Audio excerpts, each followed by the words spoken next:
नमस्कार प्यारे विद्यार्थियों, एक नई क्लास में आप सभी का मोस्ट वेलकम। आज की हमारी क्लास है ज्योग्राफी की और ज्योग्राफी का हम पढ़ेंगे फोर्थ चैप्टर, चौथा चैप्टर प्राथमिक क्रियाएं। प्यारे विद्यार्थियों, इसमें हम प्राथमिक क्रियाओं के जो चैप्टर है इसको कंप्लीट एक ही क्लास में पूरा करने वाले हैं। ठीक है, हर कॉन्सेप्ट को समझेंगे और बहुत ही सिस्टमेटिक मैं आपको नोट्स भी अवेलेबल करा रहा हूँ। इसके पीडीएफ में आपको शेयर कर दूंगा। तो चलो शुरुआत करते हैं। प्राथमिक क्रियाएं क्या होती हैं? प्राथमिक क्रियाएं, आर्थिक क्रियाएं किसे कहते हैं, आर्थिक क्रियाओं को कितने भागों में विभाजित किया है, और उसके बाद हम कंटिन्यू करते हैं। सबसे पहले आपको यह समझना है कि आर्थिक क्रियाएं क्या होती हैं, आर्थिक क्रियाएं और उसके प्रकार कौन कौन से हैं। तो ध्यान दो कि मानव के वे सभी क्रियाकलाप, है ना, जो भी वो काम जिससे मनुष्य को आय प्राप्त होती है वो आर्थिक क्रियाएं कहलाती है। अब ये जो आर्थिक क्रिया हैं, इन आर्थिक क्रियाओं को चार भागों में विभाजित किया जाता है। मोटे तौर पर अगर हम देखें, मुख्य रूप से अगर हम देखें तो इन्हें चार वर्गों में विभाजित किया जाता है। पहला होता है प्राथमिक क्रियाएं, फिर है नंबर 2 पे द्वितीयक क्रियाएं, नंबर 3 पे है तृतीयक क्रियाएं और नंबर 4 पे है चतुर्थक क्रियाएं। जो इंग्लिश मीडियम के स्टूडेंट्स हैं उनके लिए भी बीच बीच में हमने टेक्निकल वर्ड्स जो है वो इंग्लिश में लिखे हैं ताकि आपको भी हेल्प मिलेगी। अब हम इन एक एक करके इन सारी चीजों को पढ़ेंगे, पर आज का जो चैप्टर है वो केवल और केवल प्राथमिक क्रियाओं से रिलेटेड है। प्यारे बच्चों ध्यान दो कि जो प्राथमिक क्रिया है इसका अर्थ क्या है, प्राथमिक क्रियाएं कौन से क्षेत्र से जुड़ी हुई होती हैं और प्राथमिक क्रियाएं करने वाले लोगों को किस नाम से जाना जाता है। तो ध्यान दो कि ये क्रियाएं प्रत्यक्ष रूप से पर्यावरण पर निर्भर करती हैं, क्योंकि क्योंकि ये पृथ्वी के प्राकृतिक संसाधनों जैसे भूमि, जल, वनस्पति, भवन निर्माण सामग्री और खनिजों के उपयोग के विषय बताती हैं। मतलब टोटली जो प्रकृति पर निर्भर हो, जिसमें भूमि आ जाए, जल आ जाए, खनिज आ जाए और भवन निर्माण संबंधी जो सामग्री आ जाए, तो वो सारे के सारे जो क्रियाकलाप है वो प्राथमिक क्रियाओं के अंतर्गत शामिल किए जाते हैं। अब इस प्राथमिक क्रियाओं के अगर कुछ उदाहरण देखें तो जिसमें जैसे आखेट है, आखेट का मतलब होता है शिकार करना। तो शिकार जो है वो पशु पक्षियों का होता है और वो मुख्य रूप से प्रकृति पर निर्भर है। भोजन संग्रह का जो कार्य होता है, पशु चारण का जो काम होता है, पशुओं को चराना, मछली पकड़ने का जो काम है जल से संबंधित है, वनों से लकड़ी काटना और कृषि कार्य करना एवं खनन कार्य करना। अब बाकी तो सारी चीजें ठीक है, बट खनन कार्य जो है यहाँ पे बहुत सारे बच्चे गलती कर जाते हैं, इसको द्वितीय या तृतीय सेक्टर में शामिल कर लेते हैं। तो नहीं करना है, आपको ध्यान देना है। अब एक प्रश्न आता है लाल कॉलर यानी रेड कॉलर श्रमिक। कई बार ये प्रश्न पूछा गया है बोर्ड में और बच्चे गलती करते हैं, तो आप ध्यान दीजिएगा कि प्राथमिक कार्यकलाप करने वाले लोग जिनका कार्य क्षेत्र घर से बाहर होता है उन्हें लाल कॉलर श्रमिक कहा जाता है। घर से बाहर क्यों? क्योंकि जैसे खेती करनी है तो घर से बाहर जाके करनी पड़ेगी, मछली पकड़नी है तो नदी तालाब में जाके पकड़नी पड़ेगी, खनन करना है तो जो है वो खनन क्षेत्र में जाकर के घर से दूर जाकर के काम करना पड़ेगा। तो इसीलिए इनको क्या कहते हैं भाई, रेड कॉलर श्रमिक या लाल कॉलर श्रमिक जो है वो कहा जाता है। और क्यों कहा जाता है? क्योंकि घर से बाहर ये कार्य करते हैं। अब ध्यान दो कि बात आती है आखेट और भोजन संग्रह की। आदि अब इस आखेट और भोजन संग्रह को हम अलग अलग फिर थोड़ा सा डिवाइड करेंगे। तो आप देखेंगे सबसे पहले आदिम जीवन पद्धति। आदिम जीवन पद्धति का मतलब होता है प्राचीन काल में जीवन निर्वाह के तरीके। ठीक है, तो आदिकालीन जीवन निर्वाह का तरीका, मानव सभ्यता के आरंभिक युग में आदिम कालीन मानव अपने जीवन निर्वाह के लिए अपने समीप के वातावरण पर निर्भर रहता था। उसका जीवन निर्वाह मुख्य रूप से दो कार्यों के द्वारा होता था। भाई जीवन कैसे बसर करें, तो मोटे तौर पे वो दो काम करता था। क्या काम करता था? या तो वो पशुओं का आखेट करता था यानी शिकार करता था, और दूसरा काम वो करता था कि अपने समीप के जंगलों से खाने योग्य जंगली पौधे, कंदमूल आदि को एकत्रित करता था। ये दो काम करता था, या तो शिकार करता था खाने के लिए, भोजन पेट भरने के लिए, या फिर दूसरा काम वो करता था कि पास के जंगल में जाता था और उस जंगल से कंदमूल फल इकट्ठा करके लाता था। फिर बात जलवायु का प्रभाव। अति शीत और अत्यधिक गर्म प्रदेशों के निवासी मुख्य रूप से आखेट द्वारा ही अपना जीवन यापन करते थे। उनका मुख्य जो जीवन यापन का जो मुख्य तरीका था वो था शिकार करना, जहां अति शीत होती थी, भयंकर ठंड वाले इलाके या फिर भयंकर गर्मी वाले इलाके। औजारों का प्रयोग। प्राचीन काल के आखेटक पत्थर या लकड़ी के बने औजारों और तीरों का प्रयोग करते थे, जिससे मारे जाने वाले पशुओं की संख्या बहुत सीमित होती थी, क्योंकि ज्यादा शिकार वो इससे नहीं कर पाते थे। ये आरंभिक तरीके थे। उसके बाद अवैध शिकार का संकट। फिर क्या हुआ भाई, वर्तमान में अवैध शिकार का संकट इनके सामने। शिकार के कारण कई प्रजातियां या तो विलुप्त हो गई या फिर संकटग्रस्त हैं। अभी स्थिति ऐसी हो गई है कि कई प्रजातियां संकट की अवस्था में आ चुकी हैं, विलुप्त होने के कगार पर हैं, जिसके कारण भारत में शिकार पर प्रतिबंध लगाया गया है। मछली पकड़ने की अगर बात करें तो तकनीकी विकास के कारण यद्यपि मत्स्य ग्रहण आधुनिक और परिष्कृत हो गया है, फिर भी तटीय क्षेत्रों में रहने वाले लोग आज भी पारंपरिक रूप से मछली पकड़ने का कार्य करते हैं, परंपरागत रूप से मछली पकड़ने का कार्य जो है वो करते हैं। भोजन संग्रह की प्रमुख जो है वो विशेषता है। अब अगर पहला है ना, कई बार प्रश्न पूछा जाता है कि प्राचीनतम जो आर्थिक क्रिया कौन सी है, एक बार पुनः फिर वही प्रश्न आता है, आर्थिक क्रिया किसे कहते हैं? तो ऐसी क्रियाएं, ऐसे कार्य जिनसे मनुष्य को कोई आमदनी होती हो, मनुष्य को कोई आय होती हो। तो प्राचीनतम अगर ज्ञात क्रिया की बात करें तो भोजन संग्रह और आखेट मनुष्य की प्राचीनतम ज्ञात क्रिया है। अभी हमने बात करी ना कि पहले आदिमकालीन मानव जो था वो जीवन निर्वाह के लिए क्या करता था, तो वो दो काम करता था, या तो शिकार करता था या फिर पास के जंगलों में जाके कंदमूल फल ला करके अपना जीवन निर्वाह करता था। तो ये दो काम करता था, भोजन का संग्रह और आखेट। और ये दो जो क्रिया हैं ये प्राचीनतम ज्ञात क्रियाएं, मतलब ज्ञात का मतलब पता चलता है कि मनुष्य अपने जीवन निर्वाह के लिए काम करता था। अब इससे पहले की जानकारी नहीं है, पहले की जानकारी बस यही हो सकती है, इससे पहले तो क्या करता होगा, आखिर पेट ही तो भरना है मनुष्य को, और क्या करेगा। प्रतिकूल जलवायु, यह कार्य अत्यंत कठोर जलवायु परिस्थितियों में किया जाता था। कम संसाधन, इस कार्य के लिए बहुत ही कम पूंजी और निम्न स्तरीय तकनीकी ज्ञान की आवश्यकता होती थी, क्योंकि भोजन संग्रह के लिए आदिमकालीन मनुष्य को कोई ज्यादा इस ज्ञान की आवश्यकता नहीं होती थी और सीमित उत्पादन होता था। इसमें भोजन अधिशेष नहीं बचता था और प्रति व्यक्ति उत्पादकता भी बहुत कम होती थी, जितनी आवश्यकता उतना भोजन लिया और काम खत्म। लोग संग्रह नहीं करते थे प्राचीन काल में। विश्व में भोजन संग्रह के प्रमुख क्षेत्रों की अगर हम बात करें तो प्यारे बच्चों ध्यान देना, विश्व में भोजन संग्रह का कार्य मुख्य रूप से दो भागों में किया जाता है। एक कौन सा भाग, एक है उच्च अक्षांश के क्षेत्र और दूसरा है निम्न अक्षांश के क्षेत्र। उच्च अक्षांश के जो क्षेत्र हैं उसमें क्या आता है, उसमें उत्तरी कनाडा आता है, उत्तरी यूरेशिया आता है और दक्षिणी चिली आते हैं।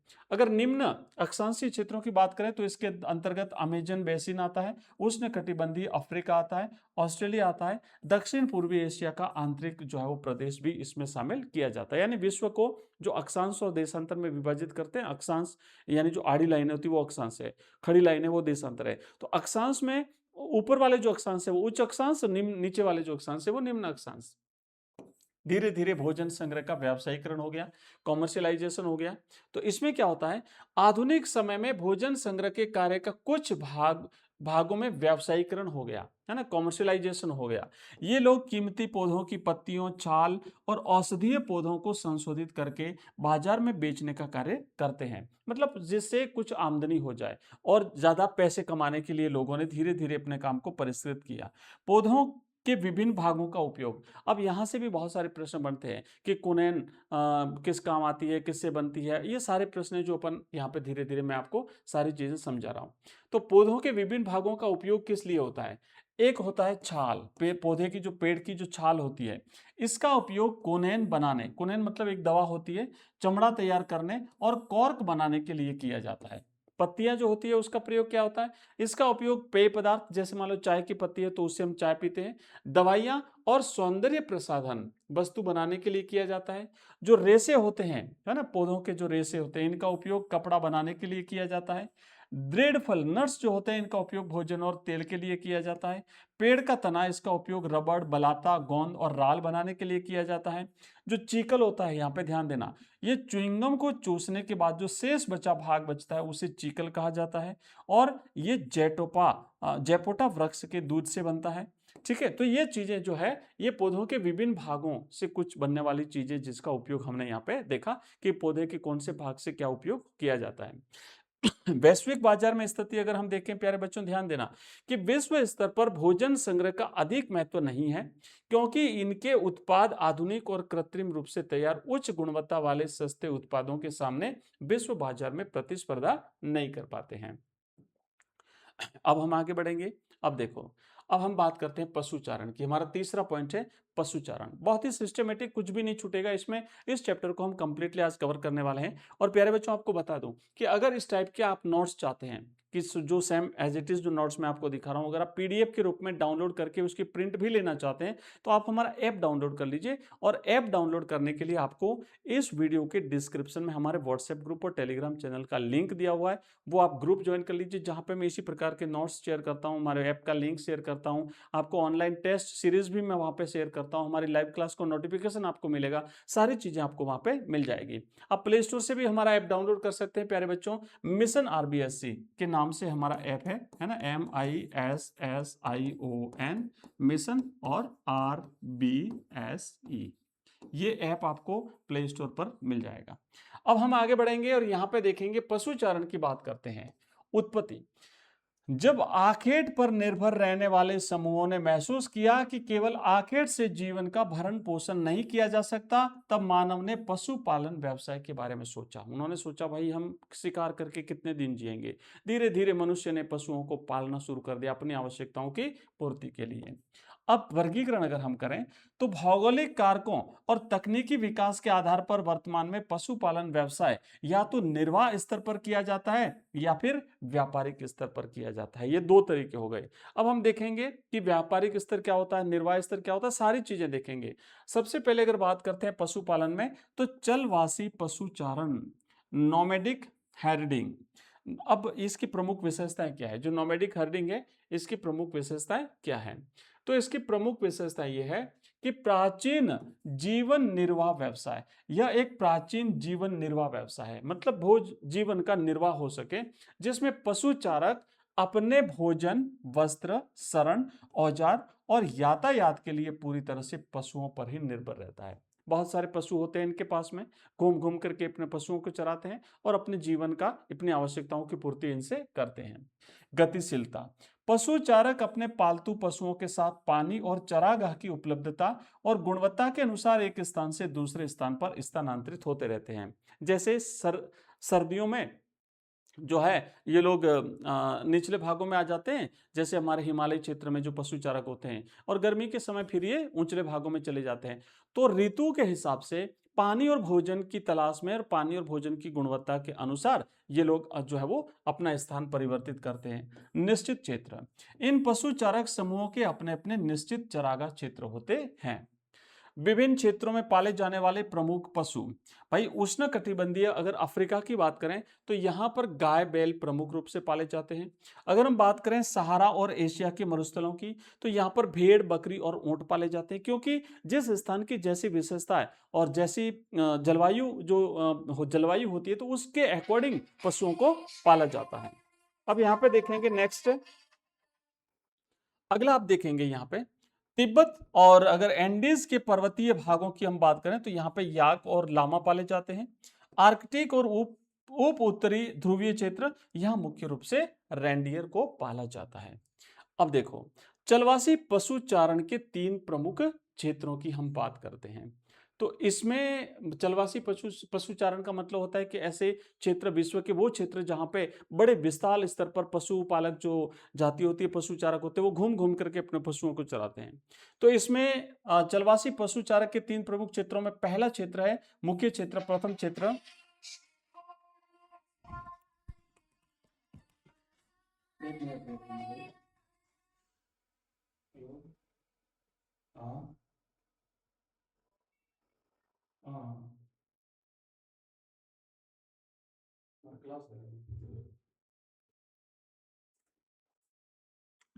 चलो आगे बढ़ते हैं। ये थोड़ा सा डिस्टरबेंस हो गया इस फोन कॉल की वजह से। अब देखो,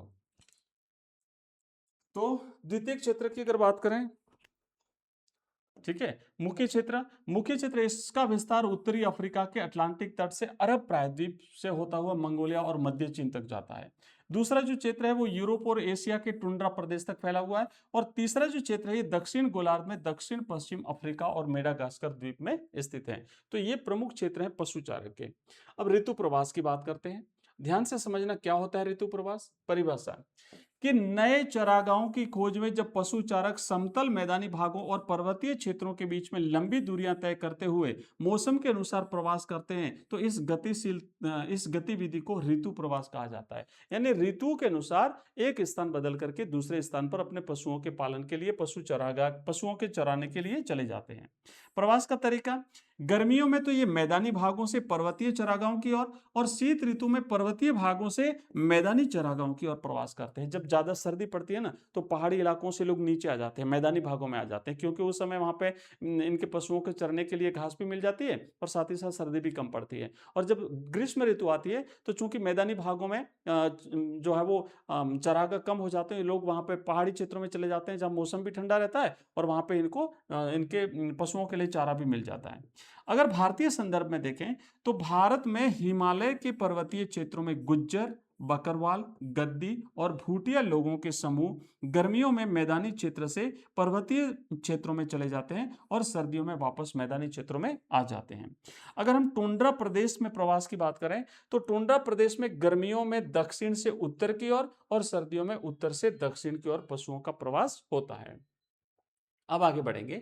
नेक्स्ट देखो, अगला यहाँ पे है चलवासी पशु चारकों की घटती संख्या के कारण। अब धीरे धीरे इनकी संख्या घट रही है तो इसके बहुत सारे कारण हैं। वर्तमान में चलवासी पशु चारकों की संख्या और उनके क्षेत्रों में लगातार कमी आ रही है, जिसके दो प्रमुख कारण हैं। पहला तो है राजनीतिक सीमाओं का अधिरोपण और दूसरा है कई देशों के द्वारा नई बस्तियों की योजना। चलो, अब हम एक और महत्वपूर्ण जो पॉइंट है हमारा वो है वाणिज्यिक पशुधन पालन, यानी कॉमर्शियल लाइवस्टॉक रियरिंग। विशाल पैमाने पर जो पशुपालन किया जाता है वाणिज्यिक स्तर पर, उसकी बात करेंगे। इसकी प्रमुख विशेषताएं क्या है? व्यवस्थित और पूंजी प्रधान। चलवासी पशुचारण की तुलना में वाणिज्यिक पशुपालन अधिक व्यवस्थित और पूंजी प्रधान है। एक बहुत ही सिस्टमेटिक ढंग से होता है, इनको ज्यादा घूमने फिरने की आवश्यकता नहीं पड़ती है, इनको प्रवास नहीं करना पड़ता है, इसमें पूंजी की ज्यादा मात्रा लगती है। स्थायी फार्म, यह पश्चिमी संस्कृति से प्रभावित है और इसमें फार्म स्थायी होते हैं। ये फार्म विशाल क्षेत्रों में फैले होते हैं, बहुत बड़े बड़े विशाल क्षेत्रों में इनके फार्म फैले होते हैं जहां पे पशु दिन भर चरते हैं। बाड़ लगाना, चराई को नियंत्रित करने के लिए संपूर्ण फार्म को बाड़ लगा करके छोटी छोटी इकाइयों में विभाजित कर दिया जाता है। क्रमबद्ध चराई, जब एक क्षेत्र की घास समाप्त हो जाती है तब पशुओं को दूसरे क्षेत्र में भेज दिया जाता है। मतलब एक इलाका बाड़ लगा करके, कंटीली जो नहीं होती अपनी तारबंदी जिसे अपन कहते हैं, तो एक इलाका जो है वो पहले पशुओं में इस इलाके में पशुओं को छोड़ा जाता है और वो घास जब पूरी तरह से साफ हो जाती है कुछ दिनों में, 10 दिन, 15 दिन, 20 दिन, तो फिर दूसरे क्षेत्र में उसको पशुओं को छोड़ा जाता है। तो जब तक उस खेत में जब चरेंगे पशु तब तक दूसरा वाला जो भाग है उसमें घास बड़ी हो जाएगी। तो व्यवस्थित तरीके से जो है ये काम किया जाता है। वहन क्षमता का ध्यान, पशुओं की संख्या चरागाह की घास की वहन क्षमता के अनुसार ही रखी जाती है। एकल पशु विशिष्टता, यह एक विशिष्ट गतिविधि है जिसमें केवल एक ही प्रकार के पशु पाले जाते हैं और प्रमुख पशुओं में भेड़, बकरी, गाय, बैल और घोड़े शामिल हैं। उसके बाद वैज्ञानिक प्रसंस्करण की बात आती है। इसमें क्या होता है कि पशुओं से प्राप्त मांस, खालों और ऊन को वैज्ञानिक ढंग से संसाधित और डिब्बा बंद करके विश्व के बाजारों में निर्यात किया जाता है। वैज्ञानिक देखरेख, इसमें मुख्य ध्यान पशुओं की प्रजनन, जननिक सुधार, बीमारियों पर नियंत्रण और उनके स्वास्थ्य पर दिया जाता है। तो मतलब एक सिस्टमेटिक तरीके से ये जो कमर्शियल जो पशुपालन होता है, वाणिज्यिक जो पशुपालन होता है, वो बहुत व्यवस्थित तरीके से होता है, वैज्ञानिक तरीके से होता है और इनकी सारी सुख सुविधाओं का भी ध्यान रखा जाता है और विस्तृत स्तर पर, विशाल स्तर पर इनसे इनके जो उत्पाद हैं उसको फिर बाजारों में बेच करके और जो है वो मुनाफा कमाया जाता है। वाणिज्यिक पशुपालन के प्रमुख देश, अब ये काम कौन कौन से देशों में होता है? तो ये न्यूजीलैंड में होता है, ऑस्ट्रेलिया में होता है, अर्जेंटीना में होता है, उरुग्वे में होता है, संयुक्त राज्य अमेरिका में होता है, अलास्का के उत्तरी भागों जहां पे एस्किमो लोग रेंडियर पालते हैं वहां पर भी ये काम जो है वो होता है। अब हम बात करेंगे कृषि की, और ये एक बहुत ही व्यवस्थित जो है वो कॉन्सेप्ट है जिसको आपको समझना पड़ेगा। भौतिक, सामाजिक और आर्थिक दशाओं के प्रभाव के कारण विश्व में अनेक प्रकार की कृषि प्रणालियां अपनाई जाती है और उन समस्त प्रकार की कृषि प्रणालियों को हम देखने वाले हैं। सबसे पहले अगर हम बात करें प्रमुख कृषि प्रणालियों का विस्तृत विवरण, निर्वाह कृषि, पॉइंट ए ध्यान देना। पहली कृषि कौन सी है? निर्वाह कृषि। क्या होता है इसमें? इस प्रकार की कृषि में किसान अपने खेतों में उत्पादित संपूर्ण या लगभग अधिकांश भाग का उपयोग स्वयं और अपने स्थानीय परिवार के स्तर पर कर लेते हैं। इसे दो भागों में वर्गीकृत किया जाता है। जैसा कि नाम से स्पष्ट है, निर्वाह कृषि मतलब जिससे निर्वाह चल जाए, जिससे परिवार का गुजर बसर चल जाए, जो उत्पादन हुआ उसका अधिकांश भाग केवल उसके उस परिवार के खाने के काम में आ जाता है। अब ये जो निर्वाह कृषि है दो प्रकार की होती है। एक तो है आदिकालीन निर्वाह कृषि या फिर जिसे स्थानांतरित कृषि भी कहते हैं। क्या होती है आदिकालीन निर्वाह कृषि और या स्थानांतरित कृषि, और ये कहां पर की जाती है? अगर हम पहले क्षेत्र की बात करें तो यह कृषि उष्ण कटिबंधीय क्षेत्रों में की जाती है जहां आदिम जाति के लोग रहते हैं, है ना। प्राचीन जो लंबे समय से किसी स्थान पर रहने वाले जो आदिम लोग रहते हैं, इसमें अफ्रीका है, दक्षिणी और मध्य अमेरिका है। इसका जो उष्णकटिबंधीय भाग और दक्षिण पूर्वी एशिया है, यहाँ पर जो है वो ये निर्वाह कृषि की जाती है। आदिकालीन निर्वाह कृषि। कृषि की प्रक्रिया, इसमें होता क्या है? कर्तन एवं दहन कृषि, ये जो स्थानांतरित कृषि भी कहते हैं, इसे आदिकालीन निर्वाह कृषि भी कहते हैं और इसे कर्तन एवं दहन कृषि भी कहते हैं। इस कृषि में किसी वन क्षेत्र की वनस्पति को काटकर साफ कर दिया जाता है और फिर उसे जला दिया जाता है। पहले जंगल को काटा जाता है, किसी भूभाग के जंगल को साफ किया जाता है, वहां पे जो भी घास फूस पेड़ पौधे होते हैं उसको जला करके नष्ट किया जाता है। काटा जाता है इसलिए कर्तन, और उसे फिर जलाया जाता है इसलिए दहन। तो इसलिए कर्तन और दहन कृषि भी कहते हैं, क्योंकि कुछ समय के बाद में इस भूमि को छोड़ देंगे जब ये इसकी उर्वरता समाप्त हो जाएगी और फिर नए क्षेत्र में चले जाएंगे और फिर वहां पर यही प्रक्रिया अपनाई जाएगी। तो चूंकि एक स्थान से छोड़ के दूसरे स्थान पर ऐसा किया जाता है, इसीलिए इसे स्थानांतरित कृषि भी कहते हैं। और तीसरा नाम इसका है आदिकालीन निर्वाह कृषि, क्योंकि इसका जो उत्पादन जितना होगा उसका मुख्य अधिकांश भाग केवल खाने के काम में आता है। जलने के बाद बची हुई राख की परत मिट्टी में प्राकृतिक उर्वरक का कार्य करती है, इसीलिए इसे कर्तन दहन कृषि कहते हैं। मतलब जलाया जाता है घास पेड़ पौधों को, घास फूस को, और फिर उसको राख को बिखेर दिया जाता है ताकि वो एक उर्वरक का काम करे, और इसीलिए इसका नाम है कर्तन एवं दहन कृषि। अब इस कृषि की प्रमुख विशेषताएं क्या है बच्चों, ध्यान देना। ये जो कृषि है, ये खेत बहुत छोटे छोटे होते हैं, खेती के औजार बहुत पुराने और आदिम होते हैं, जैसे लकड़ी है, कुदाली है, फावड़ा है। मृदा की उर्वरता का ह्रास, 3 से 5 वर्षों के बाद जब मिट्टी का उपजाऊपन समाप्त हो जाता है तब किसान उस स्थान को छोड़ करके नए क्षेत्र को जला करके कृषि भूमि तैयार करता है।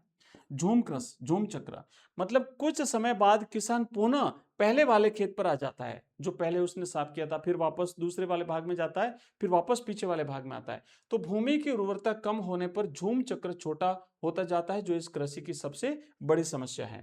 विभिन्न क्षेत्रों में स्थानीय नाम, अब ये जो झूमिंग कृषि भी कहते हैं, इसे स्थानांतरण कृषि भी कहते हैं, तो इसके अलग अलग नाम हैं। इसे झूमिंग कहते हैं। कहाँ पे?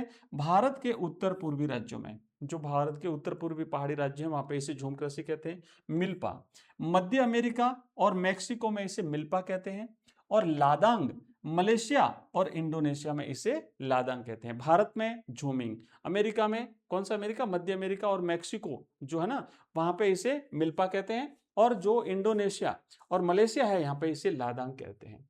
अब इस कृषि का दूसरा भाग, पहले तो हो गया आदिम कालीन निर्वाह कृषि, दूसरा है गहन निर्वाह कृषि, ठीक है ना। दूसरा जो भाग है वो क्या है? दूसरा जो नाम है वो है भाई गहन निर्वाह कृषि।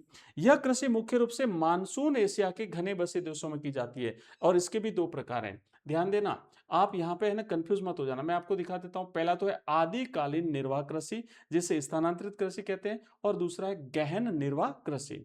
अब जो गहन निर्वाह कृषि है इसके दो भाग हैं, चावल गहन निर्वाह कृषि और चावल रहित गहन निर्वाह कृषि। तो पहला है चावल प्रधान गहन निर्वाह कृषि।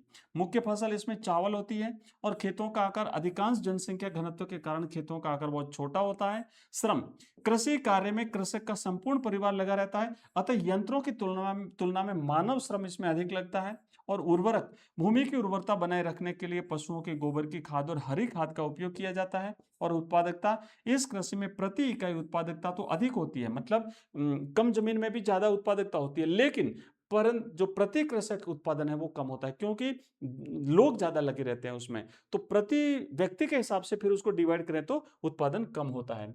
दूसरी है चावल रहित गहन निर्वाह कृषि। अब इसमें इसका कारण क्या है कि मानसून एशिया के अनेक भागों में उच्चावच जलवायु, मृदा और अन्य भौगोलिक भिन्नताओं के कारण धान की फसल उगाना संभव नहीं है। भारत का ऐसा बहुत सारा भाग है जहां पे चावल की खेती नहीं की जा सकती, तो वहां पर चावल के अलावा दूसरी फसलें बोई जाती है। अब इसमें प्रमुख फसलें क्या है? गेहूं है, सोयाबीन है, जौ है, सोरगम है, ऐसी फसलें होती है। प्रमुख क्षेत्र कौन से हैं? उत्तरी चीन है, मंचूरिया है, उत्तरी कोरिया है और उत्तरी जापान है। भारत में क्षेत्र कौन से हैं? तो भारत में सिंधु गंगा के मैदानी पश्चिमी क्षेत्रों में गेहूं और दक्षिण और पश्चिमी प्रदेशों में ज्वार बाजरा मुख्य रूप से उगाया जाता है। इसकी विशेषता क्या है? इसकी बाकी सभी विशेषताएं चावल प्रधान कृषि जैसी होती है, केवल अंतर यह है कि इसमें सिंचाई की आवश्यकता अधिक होती है। आया समझ में? तो ये दोनों में अंतर जो है वो हमने देखा, चावल प्रधान गहन निर्वाह कृषि और चावल रहित गहन निर्वाह कृषि। अब बात आती है रोपण की, रोपण कृषि। अब ध्यान से समझना प्यारे बच्चों, शुरुआत, इस कृषि प्रणाली की शुरुआत यूरोपीय देशों के लोगों के द्वारा विश्व के अनेक भागों में उपनिवेशीकरण के दौरान की गई थी। यह बड़े पैमाने पर की जाने वाली लाभोन्मुख यानी लाभ कमाने के उद्देश्य से की जाने वाली वो एक उत्पादन प्रणाली है। प्रमुख फसलें इसके अंतर्गत उष्ण कटिबंधीय क्षेत्रों में चाय, कॉफी, कोको, रबड़, कपास, गन्ना, केले और अनानास के बागान लगाए जाते हैं। ये जो जितने भी कृषि कार्य किए जाते हैं, ये सभी कैसी है भाई? रोपण कृषि के अंतर्गत आती है, ध्यान देना। अब रोपण कृषि की प्रमुख विशेषताएं क्या है प्यारे बच्चों? ध्यान दो। खेतों का आकार बहुत विस्तृत होता है, बहुत बड़े बड़े खेत होते हैं।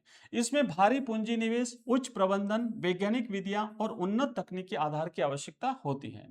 यह एक फसली कृषि है, यानी इसमें एक समय में एक ही फसल के उत्पादन पर ध्यान केंद्रित किया जाता है। सस्ते श्रमिकों की प्रचुरता और विकसित परिवहन साधनों की आवश्यकता होती है ताकि बागान और बाजार सुचारू रूप से जुड़े रहें। विभिन्न देशों में विकसित किए गए बागान और उसके निर्माता देखिए।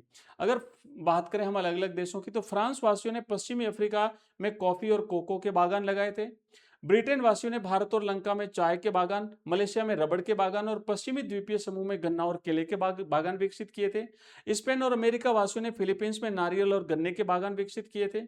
डच यानी हॉलैंड वासियों ने इंडोनेशिया में गन्ने की कृषि पर एकाधिकार स्थापित किया था।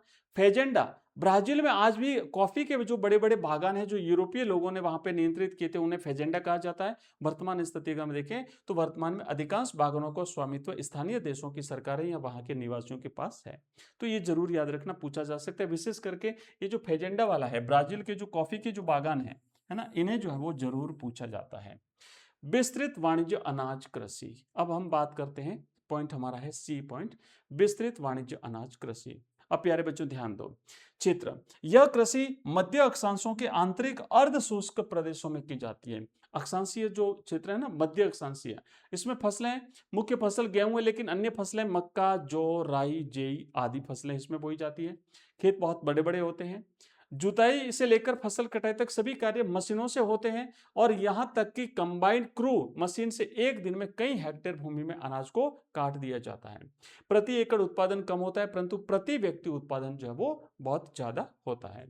विस्तृत वाणिज्य अनाज कृषि के प्रमुख क्षेत्र, यूरेशिया में इसे स्टेपिज कहते हैं, उत्तरी अमेरिका में प्रेरीज कहते हैं, अर्जेंटीना में पंपास, दक्षिण अफ्रीका में वेल्स, ऑस्ट्रेलिया में डाउन्स और न्यूजीलैंड में कैंटरबरी के मैदान में ये खेती की जाती है। मिश्रित कृषि की बात करें प्यारे बच्चों, ध्यान देना।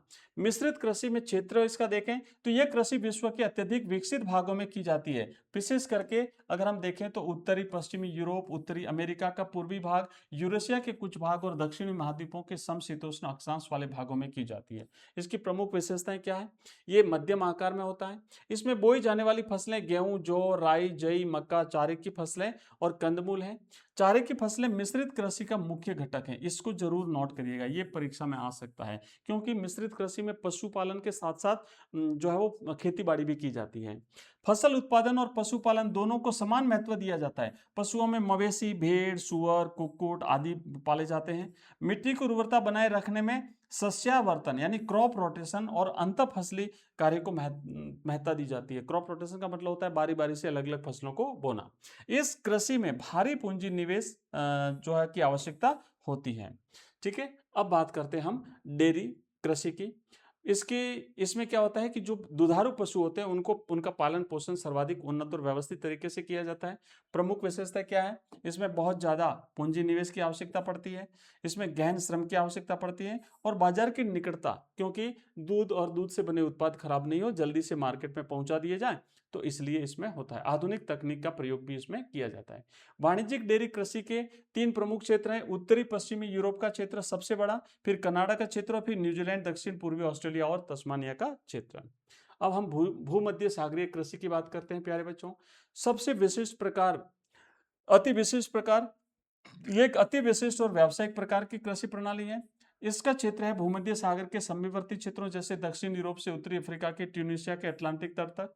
ठीक है, फिर उसके बाद दक्षिण कैलिफोर्निया, मध्य चिली, दक्षिण अफ्रीका का दक्षिण पश्चिम भाग, ऑस्ट्रेलिया का दक्षिण और दक्षिण पश्चिम भाग। प्रमुख जो फल हैं वो हैं खट्टे फलों की आपूर्ति। ये क्षेत्र विश्व में खट्टे और रसीले फलों की आपूर्ति के लिए प्रसिद्ध है। अंगूर की कृषि, अंगूर की खेती इस क्षेत्र की सबसे बड़ी विशेषता है। उच्च गुणवत्ता वाले अंगूरों से उत्तम दर्जे की मदिरा बनाई जाती है और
हाँ, तो कुछ चीजें बच गई थी जिसे हम जल्दी कंप्लीट कर लेते हैं।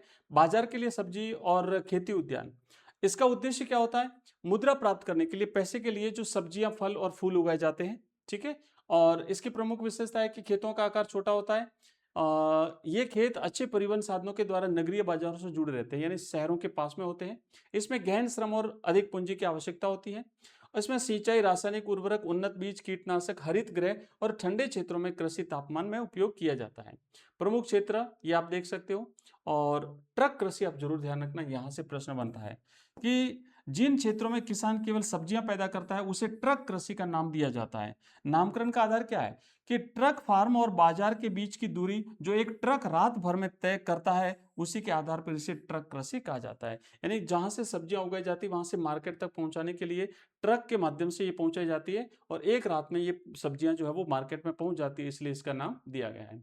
ठीक है, कृषि संगठन के आधार पर वर्गीकरण। अब इसमें कुछ और पॉइंट है, जैसे सहकारी कृषि की बात होती है तो इसकी परिभाषा है कि जब कृषकों का एक समूह अधिक लाभ कमाने के उद्देश्य से अपनी इच्छा से एक सहकारी संस्था बना करके कृषि कार्य संपन्न करता है तो उसे सहकारी कृषि कहते हैं। किसान आपस में मिल करके कार्य प्रणाली, इसमें किसानों के व्यक्तिगत खेत अक्षुण्ण जैसे हैं वैसे ही रहते हैं, लेकिन वे मिल करके सहकारी रूप से खेती करते हैं। मतलब खेत खुद के ही रहेंगे, ठीक है ना, पर मिल करके खेती करेंगे। सहयोग के क्षेत्र, सहकारी संस्था किसानों को कृषि इनपुट खरीदने, फसलों को उचित मूल्य पर बेचने और सस्ती दरों में प्रसंस्करण के साधन जुटाने में मदद करती है। ये सफलता यह आंदोलन पश्चिमी यूरोप के Denmark, Netherlands, Belgium, Sweden, Italy में बहुत सफल रहा है। सबसे अधिक सफलता डेनमार्क में मिली है, जहां व्यावहारिक रूप से प्रत्येक किसान इस आंदोलन का सदस्य। तो एक तो हो गया सहकारी, दूसरा होता है सामूहिक कृषि। अब सामूहिक कृषि में क्या होता है? मूल सिद्धांत, इसका मूल सिद्धांत यह है कि उत्पादन के साधनों का स्वामित्व संपूर्ण समाज का होता है और यह सामूहिक श्रम पर आधारित होता है। सब मिलकर के काम करेंगे और जो उत्पादन होगा उस सबके लिए बराबर बराबर डिवाइड किया जाएगा। इसकी शुरुआत देखो, इस कृषि की शुरुआत पूर्व में सोवियत संघ में हुई थी ताकि कृषि की दशा सुधारी जा सके और उत्पादन में वृद्धि करके देश को आत्मनिर्भर बनाया जा सके। कोल खोज, सोवियत संघ में इस प्रकार की सामूहिक कृषि को कोल खोज नाम दिया गया था।